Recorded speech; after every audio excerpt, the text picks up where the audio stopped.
Bismillahirrahmanirrahim. Assalamualaikum warahmatullahi wabarakatuh. Salam sejahtera untuk kita semua. Perkenalkan, saya Dr. Dafrizal, SPD MSOK SC, dosen tetap di program studi Ilmu Komunikasi, Fakultas Komunikasi Universitas Islam Riau, dengan nomor induk dosen nasional 102-606-7501. Video ini saya buat sebagai kelengkapan sertifikasi dosen tahun 2025, yaitu pernyataan diri dosen, unjuk kerja Tridharma Perguruan Tinggi atau PDD UKT PT di bidang pengajaran. Kali ini saya akan menampilkan video proses pembelajaran yang meliputi 3 aspek, yaitu DIA, Delivery, Interaction, and Assessment. Adapun mata kuliah yang diampu antaranya etika dan regulasi media, teori komunikasi massa, analisis isi media, riset media, metode penelitian kualitatif. Kali ini saya akan menunjukkan video pembelajaran etika dan regulasi media. Mata kuliah ini adalah mata kuliah wajib yang berbobot 3 SKS bagi mahasiswa semester 2 program studi ilmu komunikasi. Mata kuliah ini membahas prinsip-prinsip etika dan regulasi media dalam perspektif umum dalam Islam, serta kerangka hukum yang mengatur praktik media di Indonesia. Mahasiswa akan mempelajari ruang lingkup etika media, sistem dan perundang-undangan yang melandasi kerja pers, penyiaran, film, dan media digital. Kajian mencakup kode etik jurnalistik, undang-undang pers, penyiaran, perfilman, serta undang-undang informasi dan transaksi elektronik. Melalui mata kuliah ini, mahasiswa diharapkan mampu memahami serta menerapkan prinsip-prinsip etika dan kepatuhan terhadap regulasi dalam praktik komunikasi dan jurnalistik yang bertanggung jawab baik dalam media konvensional maupun digital. Adapun capaian pembelajaran lulusan CPL pertama mampu menguasai konsep etika dan regulasi media baik secara umum maupun dalam perspektif Islam, serta memahami sistem hukum yang mengatur kegiatan jurnalistik, penyiaran, perfilman, dan transaksi elektronik di Indonesia. CPL kedua mampu mengidentifikasi, menganalisis, dan menjelaskan berbagai bentuk regulasi media serta menerapkannya dalam praktik komunikasi secara profesional dan etis. CPL ketiga menunjukkan sikap bertanggung jawab, jujur, dan berintegritas dalam memahami serta menerapkan etika komunikasi dan regulasi media sesuai dengan nilai-nilai keislaman dan peraturan perundang-undangan yang berlaku. Adapun capaian pembelajaran mata kuliah, mahasiswa diharapkan mampu pertama memahami dan menjelaskan konsep dasar etika serta regulasi media baik dari perspektif umum maupun Islam. Kedua, menjelaskan ruang lingkup etika dan regulasi media dalam berbagai konteks. Ketiga, menguraikan sistem serta peraturan perundang-undangan yang mengatur pers di Indonesia. Keempat, mampu menjelaskan prinsip dan penerapan kode etik jurnalistik. Kelima, memahami dan menganalisis ketentuan hukum terkait penyiaran, perfilman, dan transaksi elektronik sesuai perundang-undangan yang berlaku di Indonesia.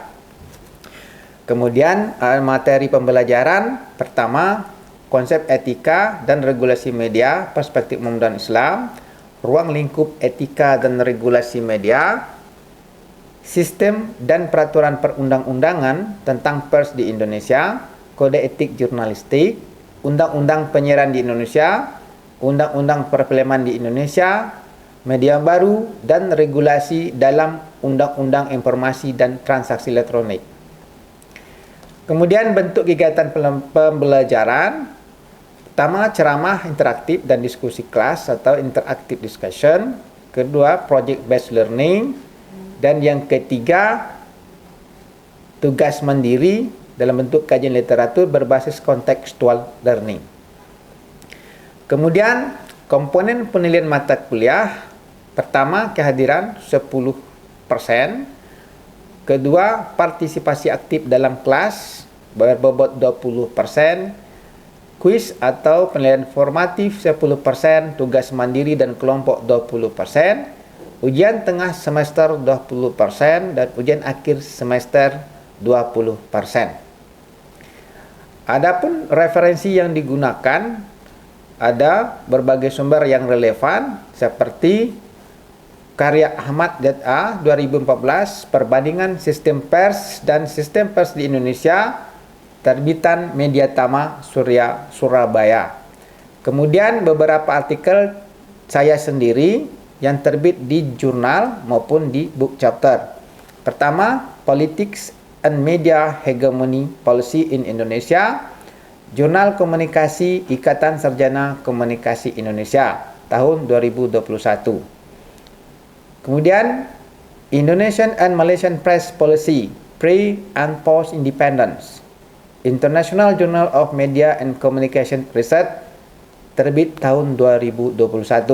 Dalam book chapter berjudul Nilai Asas Etika dan Praktik Kode Etik Wartawan Indonesia Perspektif Islam, terbit di Shah Kuala University Press di dalam buku Jurnalisme Kontemporer, Etika dan Bisnis dalam Jurnalisme, dan rujukan referensi-referensi lainnya.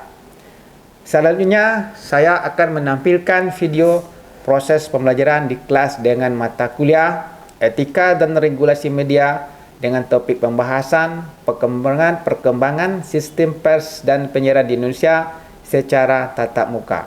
Selamat menyaksikan. Terima kasih. Bismillahirrahmanirrahim. Assalamualaikum warahmatullahi wabarakatuh. Waalaikumsalam.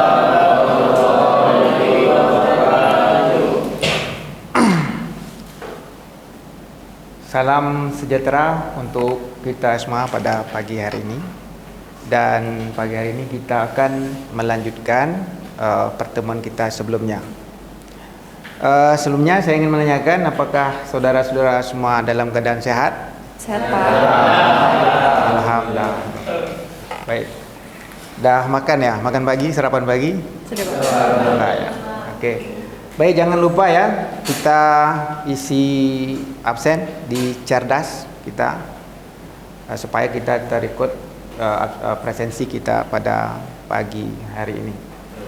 Baik, sebelum kita masukkan kepada materi selanjutnya, mata kuliah kita pada hari ini adalah mata kuliah Etika dan Regulasi Media.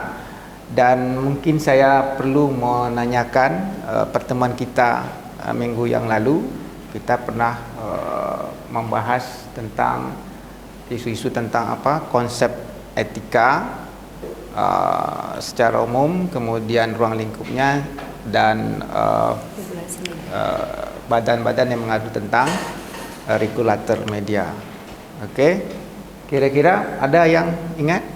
Saya ingin menjawab, Pak. Oke, silakan. Nah, menurut saya secara umum etika itu adalah suatu norma atau kaidah atau aturan yang digunakan untuk menata kebiasaan bagi bermasyarakat. Jadi etika itu adalah ilmu yang mempelajari baik buruknya sosial di dalam masyarakat. Kalau dikaitkan dengan konteks media? Konteks media itu berarti bagaimana peran media itu dapat tersalurkan kepada masyarakat dalam kegiatan jurnalistik dengan baik dan benar. Oke, bagus. Ya, jadi kemarin kita sudah bahas itu, dan selanjutnya pada hari ini kita pokok topik bahasan kita adalah tentang perkembangan sistem pers dan penyiaran di Indonesia. Ya, jadi dalam pembahasan ini nanti saya akan bagikan 3 tahapan, 3 fase, yaitu pra kemerdekaan, masa kemerdekaan, dan pasca reformasi. Baik, kita lanjut aja. Di dalam perkembangan sistem pers di Indonesia, terutama di era prakemerdekaan. Saya menggunakan istilah prakemerdekaan ya, karena tidak menggunakan istilah zaman kolonial. Jadi prakemerdekaan itu lebih cantik daripada zaman penjajahan. Jadi prakemerdekaan menengkur masa kolonial. Setidaknya ada beberapa regulasi yang mengatur pers kita pada masa itu, yaitu ada Undang-Undang Pers 1856, Undang-Undang Pers 1906, kemudian Pers Bridal Ordinance 1931, dan keseluruhan itu ya substansinya adalah untuk mengontrol keamanan dan ketertiban umum pada masa itu ya, bagi yang ketahuan terindikasi menyalahgunakan pers pada masa itu. Oke. Nah, apa saja isu-isu penting ya, isu-isu pers Indonesia pada era prakemerdekaan tadi. Pertama, dari banyak yang kita pahami, dari referensi yang kita baca, dan kebetulan saya juga sudah melakukan penelitian dan artikelnya sudah diterbit, yaitu melakukan perbandingan sistem pers di Indonesia dan di Malaysia dalam 3 konteks pra kemerdekaan dan selepas kemerdekaan, kemudian khususnya di Indonesia selepas reformasi. Nah, apa yang saya dapatkan, yang kita pelajari adalah ada beberapa poin penting. Ada beberapa poin penting yang mengandungi isu-isu pers masa itu. Pertama, pers sebagai alat propaganda dan dominasi budaya. Kenapa dikatakan pers sebagai alat propaganda dan dominasi budaya? Karena kepentingan kolonial masa itu ya, untuk menyuarakan isu-isu penting yang berpihak kepada pihak kolonial, maka pers difungsikan bagi mereka sebagai propaganda. Nah, propaganda ini juga dibalut ya dengan isu-isu budaya mereka yang dipromosikan. Nah, jadi tidak bisa dipisahkan orang itu ya. Kemudian pers juga masa itu dikontrol secara ketat. Ya, dikontrol secara ketat dan informasinya disensor. Kenapa? Karena pihak kolonial takut ya, kalau persnya, medianya dibebaskan, maka akan mampu memberikan ruang kepada suara-suara yang menentang atau suara-suara yang menyuarakan perlawanan terhadap kolonial. Kemudian isu berikutnya adalah tekanan terhadap media pribumi. Nah, di media-media pribumi itu tidak bisa terlalu bebas. Kenapa? Yaitu tadi, karena ada sebuah tekanan. Karena tujuannya adalah supaya membendung gerakan-gerakan yang menyuarakan perjuangan kemerdekaan pada masa itu. Maka itu disebutkan bahwa bagi media pribumi yang kritis akan menghadapi tindakan represif oleh pemerintah Belanda pada masa itu. Nah, itulah kondisi isu-isu yang penting terkait dengan pers pada masa itu ya, pers pada masa era kolonial Belanda. Kemudian masih di era kolonialisme kolonial itu kita sebut dengan pendudukan Jepang. Disebut dengan pendudukan Jepang. Ada salah satu regulasi yang mengatur di situ adalah Undang-Undang Nomor 16 Tahun 1942. Tidak jauh berbeda dengan yang ada di Belanda pada masa itu. Pers juga difungsikan sebagai sensor preventif dan propaganda. Nah, isu-isu penting seperti saya katakan tadi, kalau pada masa pemerintahan pendudukan Jepang sama ya, pengawasan ketat melalui lembaga sipil. Nah, di Jepang pada masa Jepang itu ada lembaga sipil yang didirikan oleh pemerintahan Jepang pada masa itu ya, kolonial Jepang, namanya Majelis Penyelidikan dan Pembelaan Teritorial atau Dai Nippon Taikoku Nayamuso, atau dikenal dengan NAI. Nah, hal ini lembaga inilah yang mengontrol semua aspek kehidupan masyarakat pribumi masa itu ya, termasuklah mengontrol tentang kehidupan media. Kemudian media juga difungsikan sebagai alat propaganda, tentu saja yang memihak kepada kepentingan Jepang dan supaya melanggengkan posisi pendudukan Jepang. Sama halnya dengan di Belanda tadi ya, didominasi bahasa pada masa itu bayangkan ya, pada kita Indonesia pada itu masa lama dominasi bahasa Belanda, kemudian peralihan pada Jepang, kebijakan yang sama diterapkan kepada pers. Masa itu terjadi juga dominasi bahasa Jepang tentunya. Jadi bahasa kita tetap juga ditekan, karena kalau pers dibebaskan menggunakan bahasa kita secara bebas, maka akan menjadi ruang tadi sepertinya untuk menyuarakan suara pergerakan perjuangan. Oke, kemudian baru kita masuk isu pers pada era kemerdekaan. Selepas kemerdekaan kita tahun 1945, ada peristiwa penting di situ adalah kita kenal dengan demokrasi dan kebebasan pers era Soekarno. Yaitu kita pernah merasakan suasana kebebasan pers yang bagus, yaitu berjarak antara 1945 dan tahun 1959. Nah, kita di situ pernah mengenal yang namanya Undang-Undang Dasar Sementara Republik Indonesia tahun 1950, dan di sini terjadi kebebasan pers yang cukup baik ya, kalau menurut studi-studi literatur yang pernah kita baca. Kemudian pada zaman pasca kemerdekaan tadi ya, kalau kita balikkan pasca kemerdekaan, baru setelah kita merdeka, tapi posisi pers itu tetap ya kita raih, kemudian kita diposisikan oleh pemerintahan masa itu pers sebagai alat perjuangan semangat kemerdekaan. Itu posisi kebijakan persnya sebagai menjaga semangat perjuangan untuk semangat kemerdekaan. Kemudian kontrol dan dukungan terhadap media. Nah, ada hal yang sama, cuman di sini kontrol yang dilakukan oleh pemerintah masa itu tentu dia menegakkan ya, menciptakan suatu kondisi stabilitas, karena kita baru saja merdeka.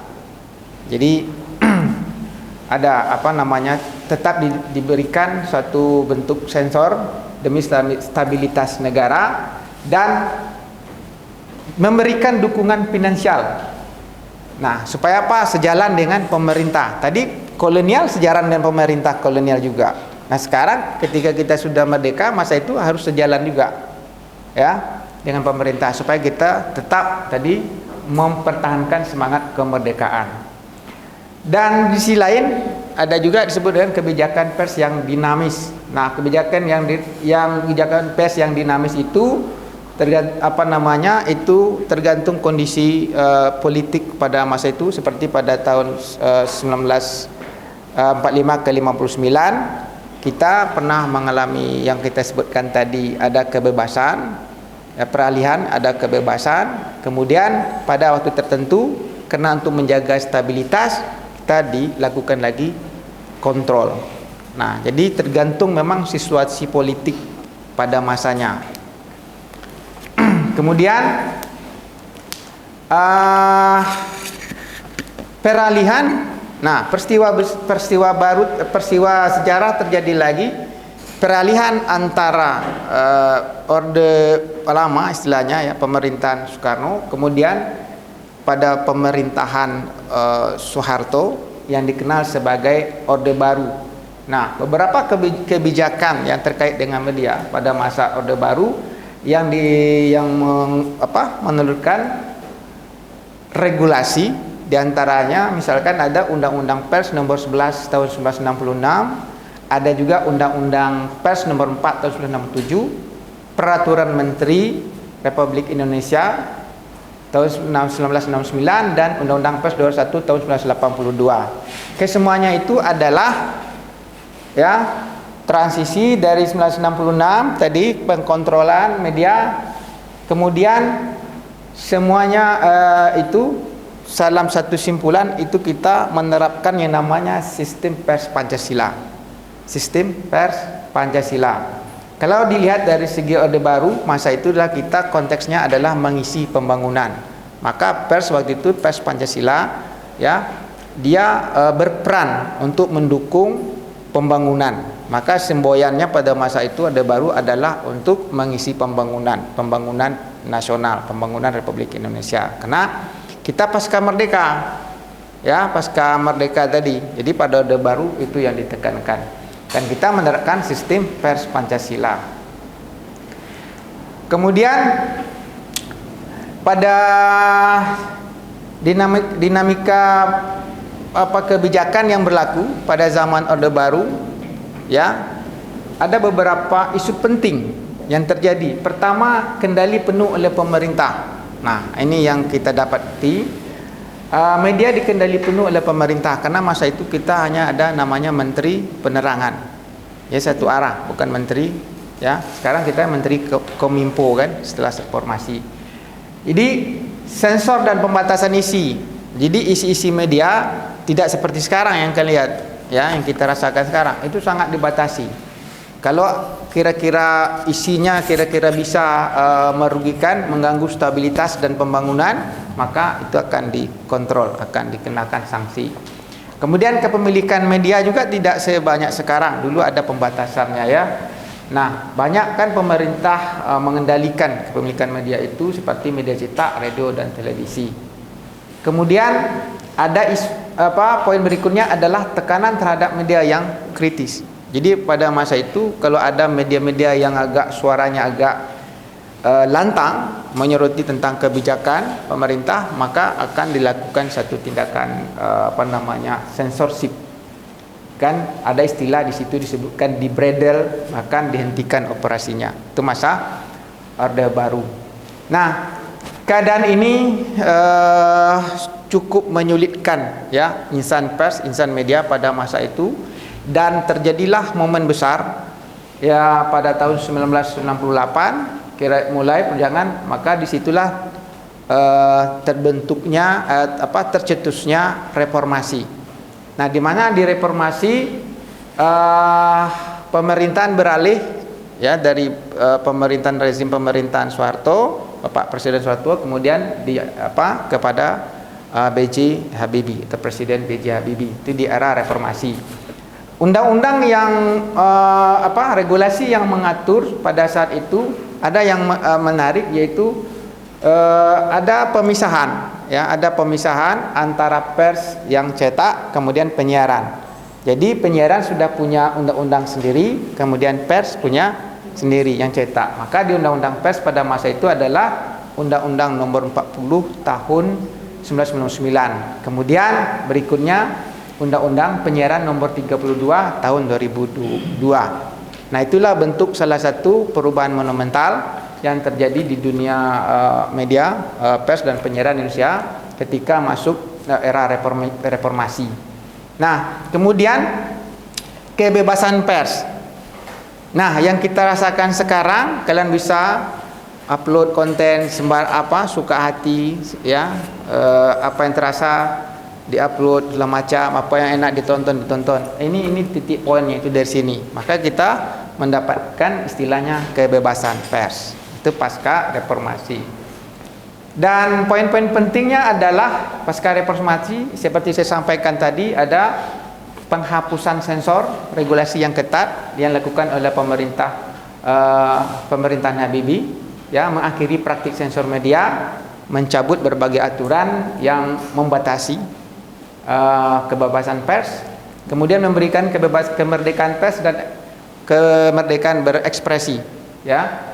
Jadi kebebasan berbicara, kemerdekaan pers semakin dihargai, ruang lingkupnya pun bagi jurnalis semakin luas. Kemudian diberikan juga ruang bagi munculnya media-media independen, sehingga sekarang kita banyak melihat pertumbuhan media, beda sekali dengan zaman Orde Baru.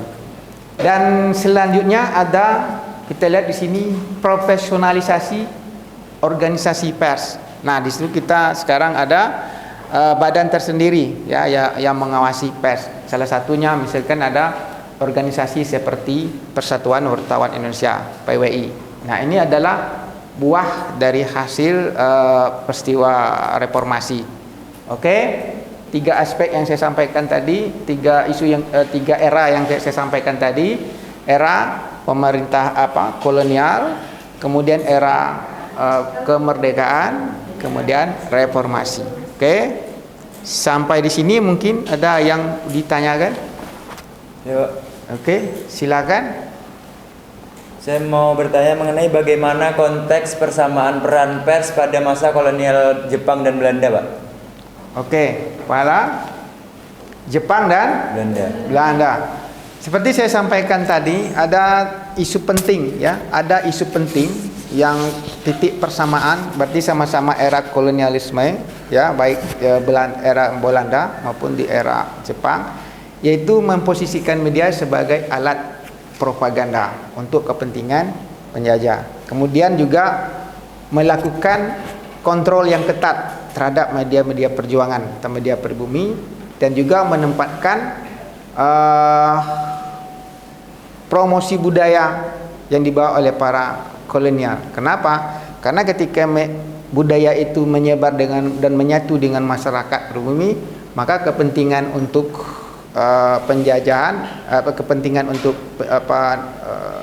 Jepang dan Belanda dan Jepang tadi sebagai penguasa rezim pada masa itu bisa memperlancarkan kebijakannya. Oke. Ya, mungkin ada lagi? Ya. Apa sih Pak perubahan paling penting dalam kebijakan pemerintah terhadap pers dari masa Orde Baru ke era reformasi? Oke, terima kasih. Sudah pertanyaan yang kritis, bagus sekali ya. Seperti saya jelaskan tadi, perubahan yang paling mendasar dari Orde Baru ya, kemudian ke Orde Reformasi, itu yang paling mendasar itu adalah kebijakan tentang kebijakan pers, tentang kebebasan pers. Kemudian setiap orang sudah bisa mendirikan industri media dengan mudah, dan tidak ada lagi tekanan-tekanan terhadap para jurnalis praktik jurnalis ya, kegiatan jurnalistik atau jurnalisme media. Jadi sehingga